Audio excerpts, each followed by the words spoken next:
Revolution or the Democratic Road to Socialism? A reply to Eric Blanc. 13 April 2019. Cosmonaut magazine. Donald Parkinson responds to Eric Blanc's latest take in the Kautsky debate, critiquing his strategy of a democratic road to socialism. The recent debate hosted on John Riddle's blog, and reprinted in Cosmonaut, between Eric Blanc and Mike Tabor is not only an argument about the details of Marxist intellectual history but one about the correct revolutionary strategy for Marxists today. To summarize the argument, Blanc argues why Kautsky was right, and why you should care, Jacobin. That from the work of the early Kautsky, one can find a strategy for taking power through parliament that is an alternative to the insurrectionism of Bolshevism, and that while Kautsky's method is no less revolutionary, it offers a democratic road to socialism that avoids insurrection. Tabor, in his response, Kautsky, Lenin, and the Transition to Socialism, a reply to Eric Blanc. Cosmonaut argues that Blanc is raising a spectre when he cites a specific Bolshevik strategy of insurrection, and points out his own example of the Finnish Revolution saw armed conflict between classes. Furthermore, there are issues with Kautsky's own politics even in his early pre-revisionist years, such as his wavering on the question of coalition governments and his lack of clarity on the need to smash the bourgeois state. Tabor also points out how the Bolshevik Revolution was democratically legitimated and that the Bolsheviks utilized parliamentary elections. The response from Blanc. The Democratic Road to Socialism, reply to Mike Tabor. Cosmonaut goes on to make a more detailed argument against a dual power, insurrection strategy that is implicit in Tabor's positive view of the Bolsheviks, claiming that one either supports Blanc's democratic road or has an unrealistic belief in dual power which is represented by the Marxist Center organization. The debate is now framed by Blanc as one of dual power/insurrection versus a democratic road to socialism where a socialist party is elected to parliament. This dichotomy is one established by Nikos Poulantzas in his work State, Power, Socialism. While Blanc does not explicitly mention Poulantzas, his affiliates in the call promote his work. In State, Power, Socialism, Poulantzas argues that the authoritarianism of Stalinism was incipient in the very idea of dual power as creating a new state, and that the Bolshevik Revolution went wrong with the attempt to take the Soviets from a form of dual power to the form of the state itself so as to establish a class dictatorship of the proletariat by replacing parliament with the Soviets. For Poulantzas, power from below, like the Soviets, must be balanced by power from above exercised in a parliament. He argues that instead of trying to build a counter-sovereignty that will take the mantle of state power, socialists must struggle within the state by democratizing its own institutions. On this view, the state is not controlled or ruled by the dominant class, but is a sort of political expression of all classes in their interactions. In the eyes of Poulantzas, socialist politics is a struggle within the bourgeois state for the working class to become the dominant power bloc, or at least a significant faction within it. Power from below has an important role in keeping the parliamentary government from being corrupt and in pushing it to more radical ends. This general strategy has come to be known as the Democratic Road to Socialism. Kautsky's own work is a reference point for this project, but it was exactly on the issue of the bourgeois state that Kautsky was weakest. It was therefore necessary for his disciple Lenin to reconstruct the Marxist view of the state. For Lenin in State and Revolution, Kautsky was overly vague about the need to smash the bourgeois state and replace it with a workers' state. Kautsky, in his early works, certainly saw a socialist revolution as something initiated by the election of a revolutionary party, but was ambiguous on the need to smash the bourgeois state and replace it with a workers' state, which on its own would transform the nature of the state. Whether there was a real rupture between the bourgeois state and a state based on the organized power of the workers, as Marx argued in the Civil War in France, was not spelled out by Kautsky. This is not to say that Karl Kautsky was not a great Marxist with much to teach us, and I do believe that Kautsky's classic works are essential reading. Kautsky in his prime was certainly a revolutionary, but, unlike Lenin, he never led a successful revolution nor gained, or apparently really attempted to gain, crucial experience as a revolutionary statesman. On the topic of revolutionary strategy, Kautsky issues a good set of basic principles for a party-building strategy, adhering to democratic republican principles and defending Marxism, but the actual nature of revolution and the process of building a revolutionary government are better understood by Lenin. It is absolutely true that Lenin made mistakes, but Blanc would have us dismiss Lenin's career as a statesman because really working-class democracy only lasted 6 months. It is easy to criticize the Soviet Republic as not meeting the ideal of a workers' state as outlined in State and Revolution, but this avoids the question in the first place of why bureaucracy, militarization, and restrictions on democratic rights occurred. The country was thrown into civil war while already in a period of economic collapse. Any workers' movement taking power, even through fully legal means as in Chile and elsewhere, will have to deal with the problem of civil war, as the Bolsheviks did, and of building a new state. This makes clear the appeal of the democratic road to socialism. It avoids having to deal with the fact that any revolutionary rupture, be it the US Civil War, Bolshevik Revolution, Finnish Civil War, will have to deal with an element of catastrophe that may require extreme measures.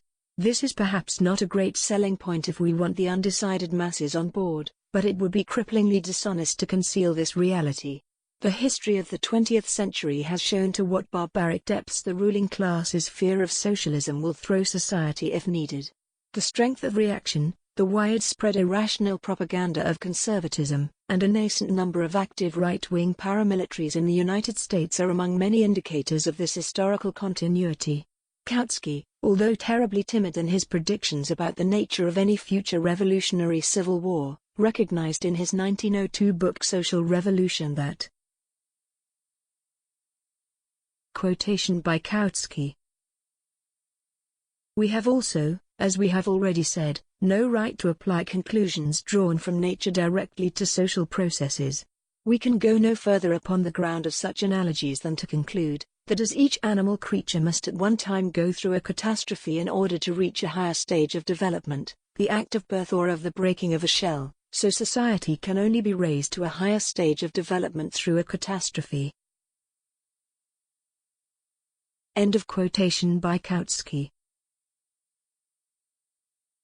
Blanc, of course, realizes that a revolutionary government elected to power will face resistance from capitalism and reactionaries. He vaguely calls for whatever is necessary to defend this government, to be achieved in alliance with a mass popular movement, yet he also clearly rejects insurrection.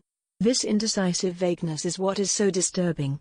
It is exactly armed conflict and insurrection that would be necessary to defend a government genuinely dedicated to undermining capitalism, and we must be conscious and clear about what this implies for and will demand from a socialist party. In a revolutionary situation, the military and police must be splintered and disbanded, the old, corrupt state bureaucracy put under the oversight of the armed and prepared proletariat. The old constitutional order is to be torn down, and representative institutions must be made to embody the mass democracy of the working class. This is what smashing the state entails. This must be clearly articulated and communicated. If Blanc is merely rejecting putschism or the strategy pursued by the KPD in the March action, I have no disagreements. Saying that insurrection is off the table while saying you will do whatever is possible to defend a revolutionary government is contradictory if not dishonest, or at least a confusion of legitimate insurrection with putschism. The Finnish Red Guards could have simply given power back to the capitalist class, for example, but instead they armed themselves and fought back. They heroically attempted a revolt against the illegitimate authority of the capitalist state, i.e. they attempted insurrection. Any real attempt to make inroads on private property will most definitely find itself coming into armed conflict with the capitalist class, especially in the United States. The working class has to be prepared for this before taking power, which means that a mass party has to have its own defensive wing. As Alexander Gallus shows in his article on Red Vienna, defensive and paramilitary organizations such as the Schutzbund of the Austrian Social Democratic Party must be successfully organized before the appearance of revolutionary situations, at which point a mass party becomes a major social influence and thus subject to police and fascist violence. While the Austrian Social Democrats were committed to a strategy that is very similar to Blanc's conception of a democratic road to socialism, they had failed to prepare their party and paramilitary organization for a successful civil war against fascism precisely because they refused to utilize insurrection and hone a militant proletarian defense of democracy. The assumption that bourgeois democracy makes insurrection outmoded and thus allows for a democratic road to socialism also greatly exaggerates the extent that bourgeois democracy is tolerant of subversion by the working class. Just recently a Turkish communist was elected to office and is being blocked from entering his post. This is just one example of such dirty tricks, and it is easy to imagine that with the ascendance of a mass workers' movement, the capitalist state will shed much of its democratic facade as a workers' party grows and threatens the smooth functioning of capitalism. The hope in a democratic road to socialism has too much faith in the permanence of bourgeois democracy, not seeing that this is just one method of bourgeois rule. It almost assumes that the democratic parliamentary state is a telos that states head toward, a sort of ideal form that can be assumed. We must not fall for the trap that socialists respecting democracy will necessarily lead to bourgeois rule respecting a socialist movement. This is of course not a call to abandon participation in elections. Blanc is certainly right that we need to run in elections, and Kautsky tells us much about the correct way to do this. Kautsky, unlike Blanc, did not believe the Workers' Party should campaign for bourgeois parties like the Democrats. The important lesson from Kautsky and Marxist social democracy is their focus on party building around a minimum-maximum program. This type of party must run its own independent candidates under the central discipline of a workers' party that has a clear revolutionary agenda. Elections are a means of gathering power and mass support, spreading the Marxist message of the party and consolidating its influence in society. While Mike Tabor shows that Kautsky did waver on the issue of coalition governments, Kautsky did, in fact, maintain as a rule that the party shouldn't enter into coalitions with capitalist candidates, nor enter government. The legislative rather than the executive branch was the target of electoral campaigns so the workers could send representatives to parliament without entering government itself. This is however not the strategy of the DSA or the Call, who believe that the current aim of socialists should be to push debate vaguely leftwards, fall behind any candidate who is generally of the left, and campaign for left Democrats. Running in elections should not be seen as a way to build workers' power within the state. The tendency to see class struggle as an intrastate conflict is a major problem because a socialist movement needs to actually build a counter-sovereignty to the capitalist state, not become integrated into it. It is important to be explicitly clear and honest about this necessary component of socialist revolution and of building a state within a state, as Kautsky states, one that maintains the working class's independence. Some, of course, let their fear of integration into the state lead to a complete rejection of electoral politics, which is a mistake. Kautsky's own original electoral strategy was meant to avoid a situation where the party was elected to merely be a manager of capitalism. The point of elections was to build the party, not maintain parliamentarism, the party serving as a state within the state that had its own working-class alternative culture. In other words, it was what those who advocate for base building call dual power, something Blanc rejects as a strategy. While Blanc does follow Pohl answers in calling for a struggle from below to complement the struggle internal to the state, how is such a struggle supposed to be developed without patient base building, some kind of dual power? Here we fall into the assumption of Rosa Luxemburg's The Mass Strike that the workers' movement will spontaneously throw up such a struggle which will provide solutions to the problems of the workers' movement. In this sense, there is a strange mix of ultra-left spontaneism in these arguments within the framework of an electoral approach which aims to gradually build workers' power within the state itself without smashing the bourgeois state. Eric Blanc essentially counterposes a strategy of dual power and insurrection to strategy of electoralism. Yet it is necessary to struggle in electoral politics as well as to build a counter-sovereignty to the bourgeois state in the form of a party movement that is willing to defend working-class gains, by all means, naturally not limited to, but including, insurrection. The idea of base building is simply that we need to organize institutions in working-class communities that serve the needs of workers. There are many ideas on how it fits into a broader strategy. Yet base building has been part of what all successful workers' parties have done in order to build up strength. As Blanc would likely agree, it is through organization that the working class becomes strong and capable of leading society, but it must be accompanied by the development and eventual leadership of an explicitly Marxist party, one which defends and openly declares our fundamental principles and lessons from history. Promising a road to socialism without insurrection is a form of wishful thinking, a dangerous hope that we can avoid anything like the catastrophes and difficult situations of revolutionaries in the 20th century. In speaking of a democratic road to socialism, We are only speaking in terms of ideal situations, not actual situations. If a party seeking a democratic road to socialism was elected, what would it do if it attempted to nationalize key industries only to be faced by a right-wing coup? One could hope they have sufficient friends in the bourgeois military to avert the coup, which Chavez was able to do with the help of popular mobilization. Yet then one has to deal with the issues of the military becoming a dominant force in the government, bringing with it all the corruption of bourgeois society that has led to massive corruption overtaking the Venezuelan government, something no power from below in the communal movement has been able to check. More likely is that the military would not side with the socialists, and we would end up with a Pinochet or a technocratic military regime. Do the workers simply stand by? Or do they take up arms to defend their party and legitimate government? One could argue that simply acting in self-defense against a right-wing coup is not insurrection, yet at some point, there must be a decision to engage in military confrontation with the bourgeoisie or not. Not engaging with the concrete reality that a revolutionary state in its infancy will likely see conditions of civil war and that this will necessitate a level of insurrection and militarization that will conflict with some ideals of democracy can only create confusion.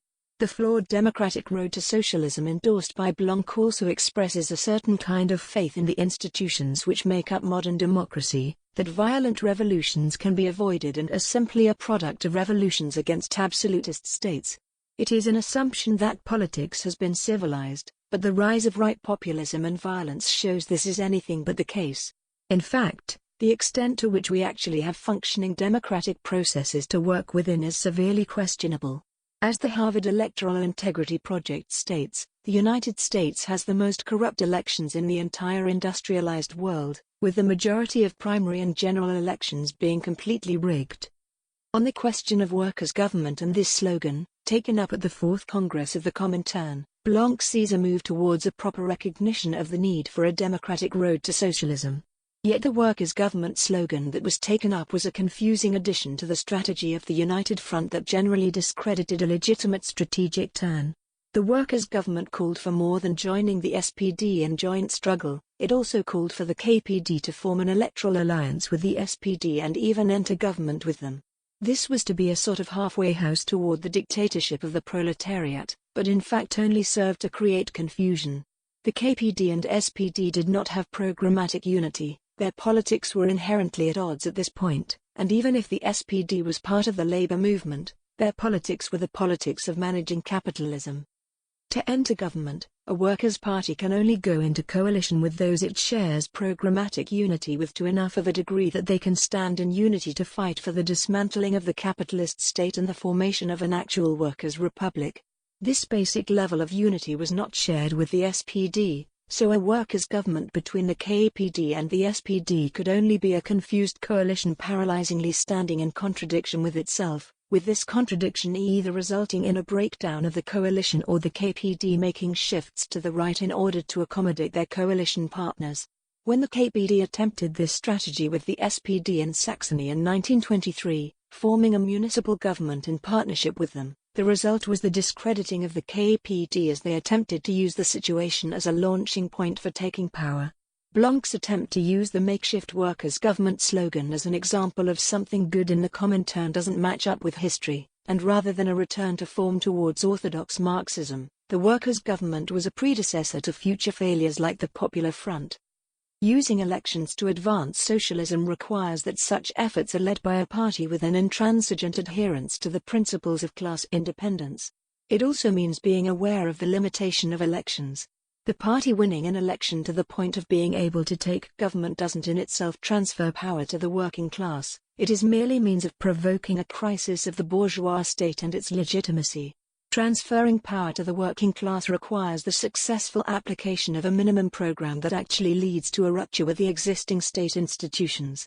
Winning an election can mean the party simply enters into government and manages capitalism, if the party is allowed to enter government at all. Yet winning elections is in fact a tool of great importance, and offers us an unparalleled method of spreading propaganda while breaking up the smooth running of capitalism. The ability of elections to create a crisis of legitimacy that allows for a revolution is not to be ignored or undervalued. However, the point is that a socialist party can only enter into government if it is willing and able to carry out its full minimum program, which lays the basis for a workers' republic. We must not fall into the trap of modern left parties that see getting into government as the only means of accomplishing anything. The bourgeois state is not broken up overnight either, and a simple parliamentary victory leaves the entire state bureaucracy and military intact. Attempts to engage in even radical democratic reforms will meet resistance from the bourgeoisie and necessitate the decapitation of their armed forces and power. This brings us to the question of the Bolsheviks. While Lenin and the Bolsheviks may not have replaced the bourgeois state with ideal forms, something Lenin would admit, they nonetheless understood that the old state institutions had to go and that relying on experts from the old regime was a setback. They actually dealt with the concrete issue of trying to oversee a rupture from one form of the state to the other, and how this process itself would at times be one of violent class struggle and well as of concessions and retreats. While for Blanc the Bolshevik regime was only a true workers' democracy for 6 months and after that was essentially defeated, the Bolsheviks did not even consolidate power and develop some kind of stable regime until 1921. It is assumed that after the Civil War there was no movement within the USSR to extend the gains of the early revolution, or there were no gains of the revolution left in the first place. It is a view of the workers' state as an ideal that is born as a true democracy, and not an achievement of a protracted process of smashing and replacing the bourgeois state with new institutions governed by working class.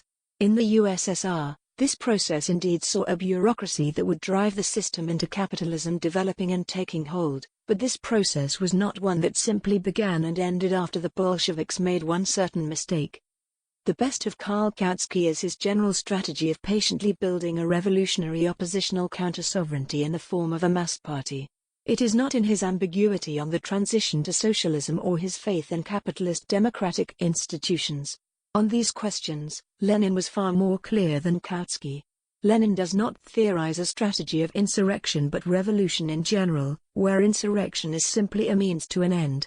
His strategy is aggressively unoriginal in its faithfulness to Marx and Engels, but visionary in its ability to organize the working class for revolution in difficult circumstances. On the question of insurrection, Lenin was not a putschist, but simply recognized that the class struggle could and in some cases would necessarily take a military form. The more we deny this, the more we set ourselves up for failure.